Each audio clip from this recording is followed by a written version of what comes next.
Imagine standing at the edge of a vast ocean, watching the waves roll in and out.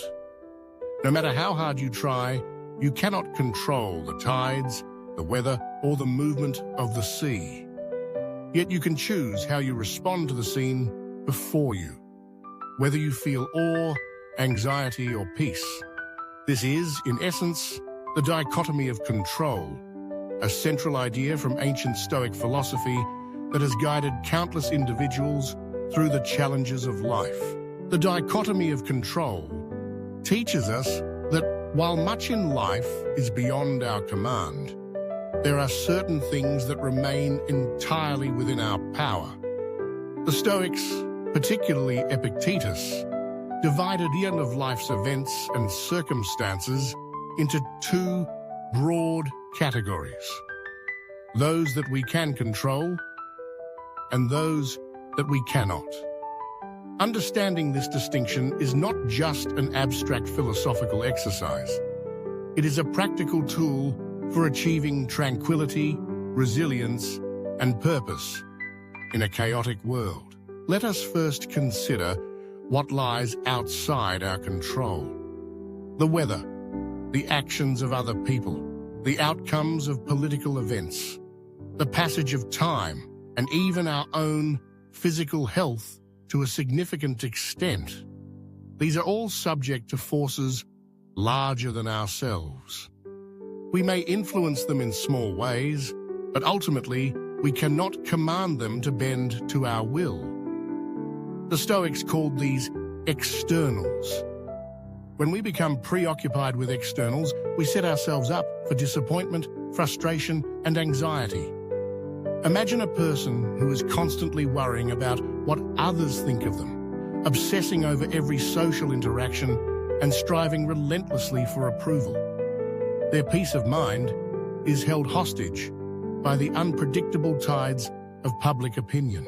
On the other hand, the Stoics point out that there are things over which we do have complete control: our judgments, our intentions, our actions, and our responses to whatever happens. These are the internals.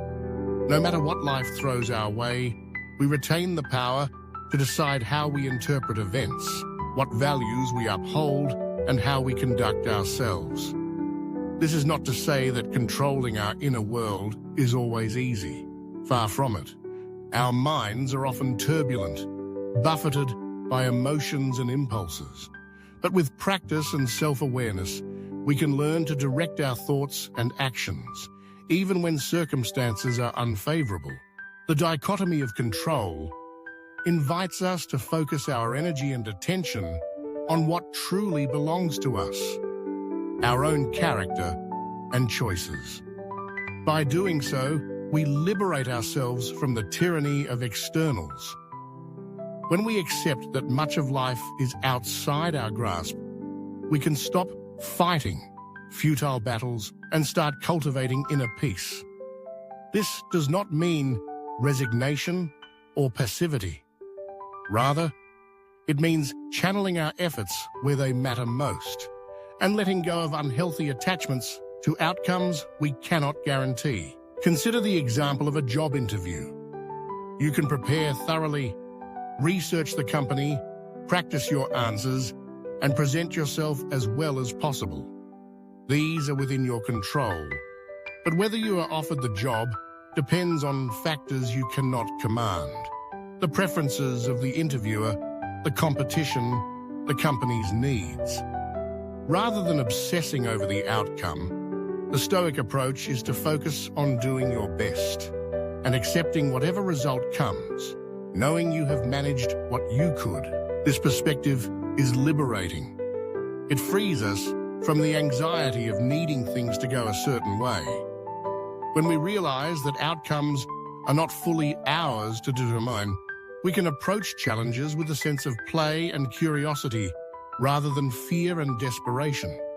And when things do not work out as we hoped, we can maintain our composure, drawing strength from the knowledge that we acted with integrity and purpose. The dichotomy of control also has profound implications for our relationships. We cannot control the feelings, thoughts, or actions of others.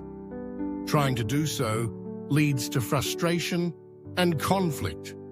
Instead, we can strive to be compassionate, honest, and fair in our dealings with others, recognizing that their responses are theirs to own. But this does not absolve us of responsibility. It simply helps us accept the limits of our influence. In times of adversity, the dichotomy of control becomes especially valuable. When faced with illness, loss, or setbacks, it is natural to feel helpless or overwhelmed. But even in the darkest moments, we retain the ability to choose our attitude and our next step. Viktor Frankl, a Holocaust survivor and psychiatrist, wrote that everything can be taken from a man but one thing, the last of the human freedoms, to choose one's attitude in any given set of circumstances, to choose one's own way. This echoes the Stoic insight that our inner freedom is always ours, no matter what happens outside. Applying the dichotomy of control in daily life requires self-reflection and discipline. It means asking in every situation, what here is up to me, and acting accordingly. It means recognizing when we are wasting energy on things we cannot change and redirecting our focus to what we can. Over time, this practice builds resilience, clarity, and a deep sense of peace. Of course, real life is rarely so black and white. Some situations contain elements both within and beyond our control. In these cases, the Stoics advise us to do our best with what we can influence and to accept the rest with equanimity. It is a dance between effort and acceptance, between striving and surrender.